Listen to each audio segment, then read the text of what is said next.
Haleluya. Apapun yang menjadi masalah dalam kehidupan kita, mari kita tetap percaya bahwa Allah selalu menepati janjinya bagi hidup kita.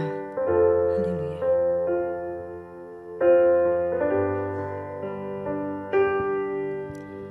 Apapun yang terjadi dalam hidupku ini, tak pernah ku ragukan kasih-Mu Tuhan.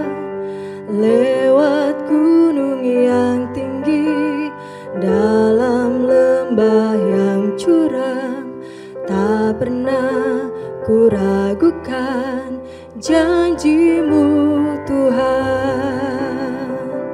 Kau berfirman dan sembuhkanku, Kau bersabda dan selamatkanku. Tiada yang mustahil bagimu, Yesus, ku percaya padamu. Yesus, ku percaya padamu. Yesus, ku percaya padamu.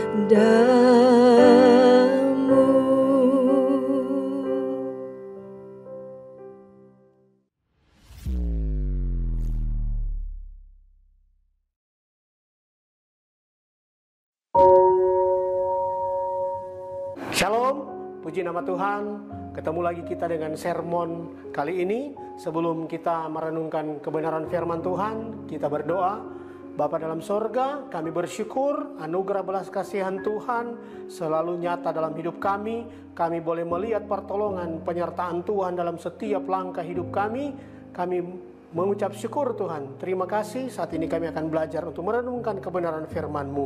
Urapi kami semua, urapi pendengar yang mendengar sermon kali ini, biar mereka dan hamba boleh diberkati sama-sama. Terima kasih Tuhan. Dalam nama Yesus, hamba berdoa mengucap syukur. Amin.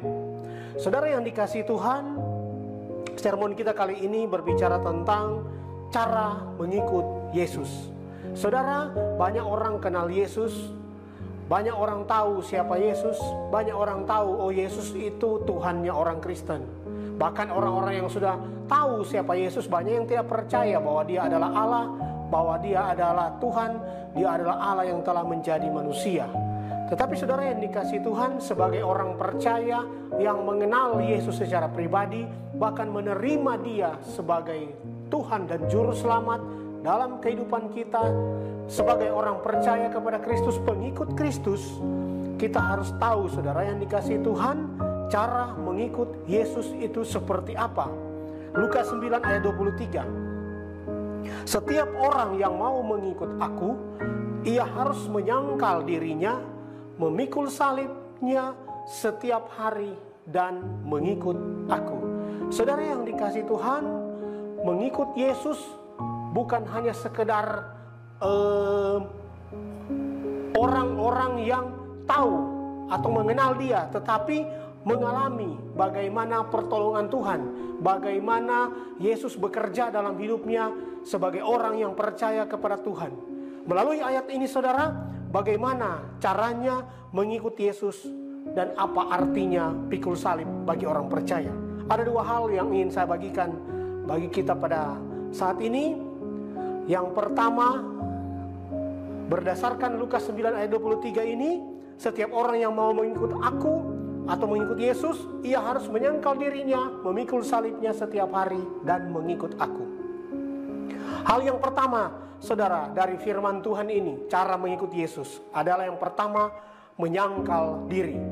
Saudara, kata penyangkalan diri ini saudara, agak sulit kita praktekkan, agak sulit sebagai seorang percaya atau pada umumnya kita manusia yang diciptakan Allah dengan free will kita, kehendak bebas yang hanya satu-satunya dimiliki oleh manusia, yaitu kehendak bebas. Ciptaan yang lain tidak punya ini kehendak bebas. Tetapi kita sebagai orang yang diciptakan Tuhan, Adam dan Hawa, Mereka diciptakan oleh Allah yang pertama kali dengan kehendak bebasnya. Mereka bebas memiliki apa saja, mereka bebas berbuat apa saja. Tetapi ada ketentuan-ketentuan yang Tuhan larang kepada mereka. Tapi diberi kesempatan, diberi kebebasan.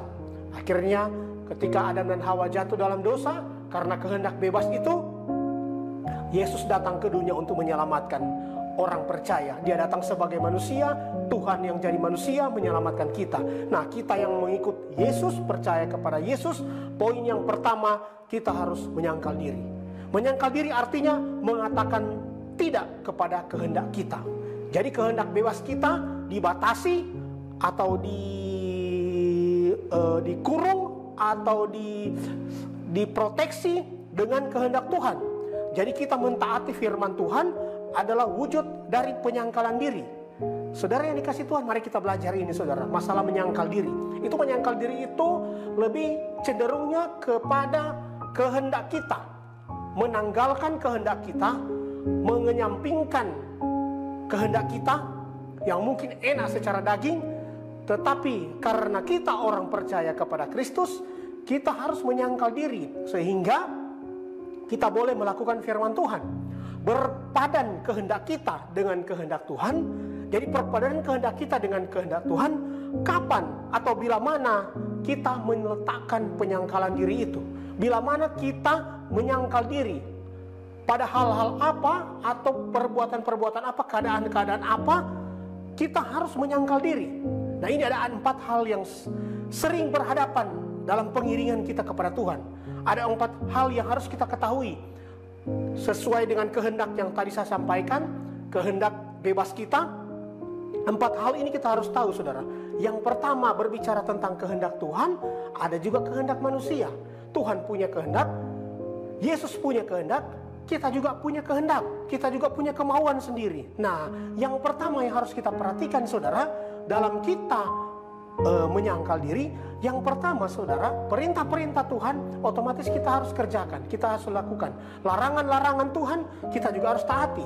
Tetapi 4 poin ini yang mungkin jadi bahan perenungan buat kita dalam kehidupan kita keseharian, pengiringan kita kepada Tuhan. Poin yang pertama, dalam melakukan aktivitas kita sebagai orang percaya kepada Kristus, ada hal di mana Tuhan mau, kita mau.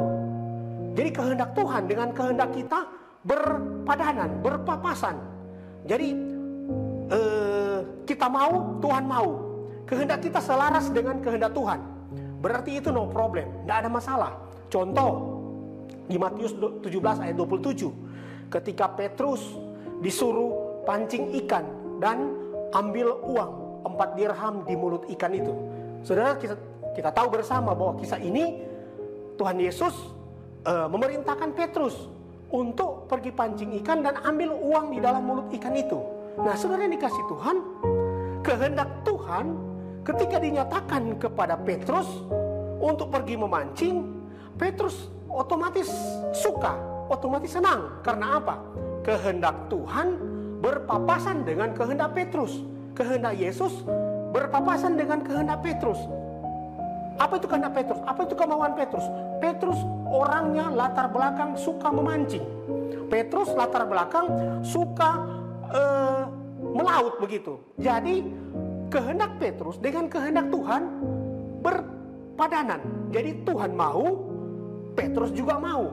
Sehingga ditambah lagi yang Tuhan suruh kepada Petrus pergi ambil uang di mulut ikan.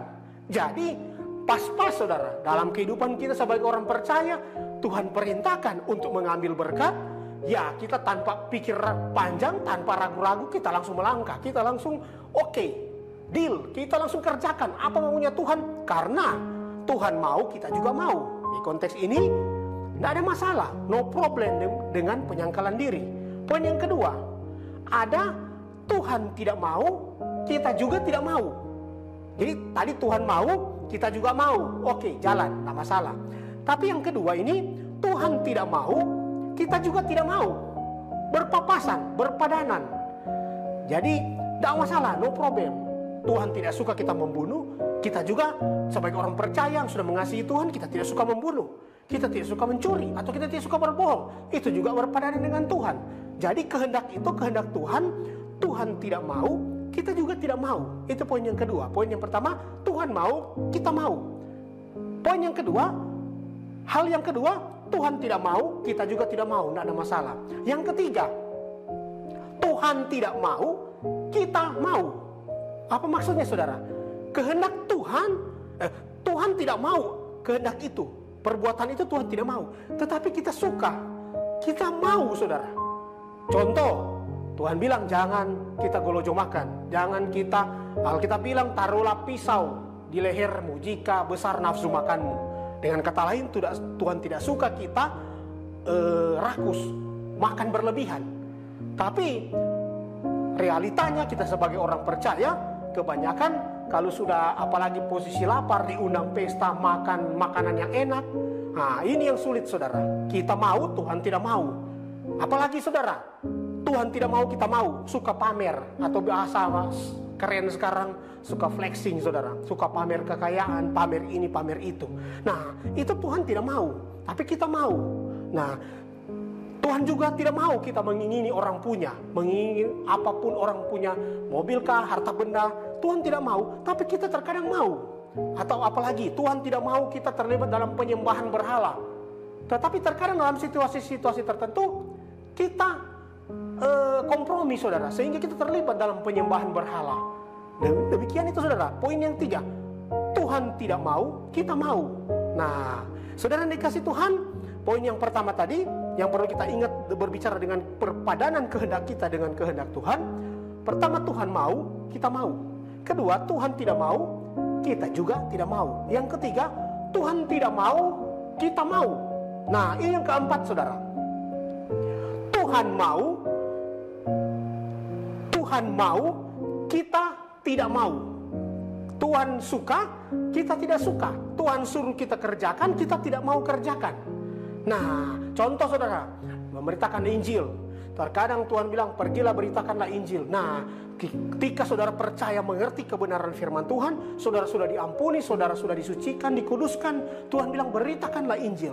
Nah, kita terkadang punya pilihan, aduh mau pergi atau tidak. Apalagi tempat-tempat yang kita mau pergi beritakan Injil, tempat-tempat yang notabene nyawa kita terancam, notabene harta kita yang akan terkuras, atau notabene kita akan berkorban dari segi tenaga, waktu, atau materi kita. Nah, Tuhan mau, tapi kita tidak mau. Apalagi Tuhan mau, kita tidak mau. Tuhan suruh kita mengampuni, ampunilah musuhmu, tapi kita tidak mau. Apalagi kasihilah orang yang menyakitimu. Tuhan mau kita mengasihi orang yang menyakiti kita, tapi kita yang tidak mau. Nah, Tuhan mau juga kita menabur. Kita terkadang berat, terkadang kita tidak mau. Tuhan suruh kita mungkin bayar perpuluhan. Tuhan mau, kita tidak mau. Kita mungkin suruh pergi pelayanan, pergi ke tempat-tempat terpencil untuk memberitakan Injil, melayani orang sakit, orang yang lemah iman. Tuhan mau, kita tidak mau. Nah, saudara yang dikasih Tuhan, dari 4 hal ini, poin manakah yang kita harus tempatkan penyangkalan diri itu? Yang paling tepat saudara di poin yang keempat, Tuhan mau, kita tidak mau. Nah, hal inilah yang patut kita teladani, penyangkalan diri itu ditempatkan di poin yang keempat ini. Saudara yang dikasih Tuhan, kalau berbicara tentang penyangkalan diri, Yesus sudah menyangkal diri lebih dulu sebelum dia datang ke dunia. Saudara, dia Allah, dia punya tahta, dia punya kerajaan, dia punya pasukan sorga, dia punya segala-galanya. Tetapi dia rela meninggalkan itu, menyangkal diri, turun ke dalam dunia, jadi manusia, taat sampai mati, bahkan sampai mati di atas kayu salib. Demi apa saudara? Demi keselamatan kita, demi keselamatan manusia yang mau menerima dia, yang mau percaya kepada dia, diselamatkan. Nah, saudara dikasih Tuhan, bahkan harus lebih lagi saudara, kita menderita secara fisik demi kehendak Tuhan supaya terlaksana. Nah, saudara yang dikasih Tuhan, penyangkalan diri saudara, menyangkal diri, Tuhan mau itu terjadi dalam hidup kita. Dari 4 poin yang saya bagikan tadi itu, Tuhan mau, kita mau, no problem. Tuhan tidak mau, kita juga tidak mau, no problem. Tuhan tidak mau, kita mau. Nah, itu juga kita harus menyangkal diri. Nah, lebih tepat poin yang keempat, Tuhan mau, kita tidak mau. Nah, memberitakan Injil itu berat saudara, tetapi itu maunya Tuhan.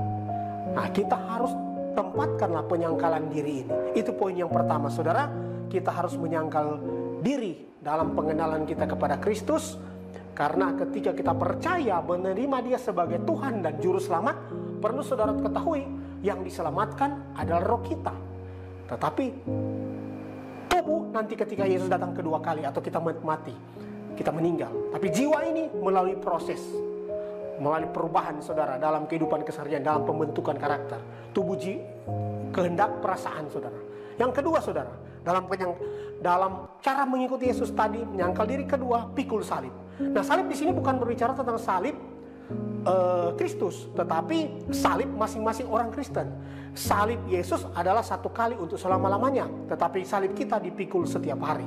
Rasul Paulus memberi contoh saudara di 2 Korintus 12 ayat 7 sampai yang ke-10, di mana Rasul Paulus itu dikatakan supaya dalam pelayanan dia jangan meninggikan diri, dikarenakan pernyataan-pernyataan Tuhan yang luar biasa. Tuhan pakai dia dengan dahsyat yang luar biasa. Supaya dia bisa menyangkal diri, bisa pikul salib. Tuhan kirim seorang utusan iblis saudara untuk mengocok dia supaya dia jangan meninggikan diri. Nah, saudara dikasih Tuhan, dia sudah berdoa sama Tuhan, minta supaya utusan iblis itu dicabut. Beberapa teolog bilang ini adalah penyakit saudara yang ditaruh kepada Paulus, supaya dia tidak membanggakan diri, tetapi dia mau pikul salib. Nah, saudara dikasih Tuhan, 2 poin yang kita pelajari cara menyangkal, cara mengikuti Yesus adalah di pagi hari ini menyangkal diri dan pikul salib. Nah, saudara, kiranya pemahaman kita tentang mengikuti Yesus itu bukan hanya berkat, tetapi salib juga harus kita pahami, bahwa menderita karena Kristus itulah salib yang sesungguhnya. Nah, kiranya Tuhan memberkati. Sebagai penutup, ingatlah kedua hal ini, menyangkal diri dan pikul salib adalah satu paket di dalam kita mengenal kebenaran. Kasih karunia Tuhan kiranya memberkati kita, menyertai kita. Amin. Buat firman Tuhan kita berdoa. Terima kasih Tuhan, kami bersyukur biar kami boleh memahami cara mengikut Yesus adalah menyangkal diri, pikul salib setiap hari. Berkati yang mendengar kebenaran ini dengan berkat Tuhan secara khusus memahami kebenaran firman Tuhan. Dalam nama Tuhan Yesus berdoa mengucap syukur. Amin.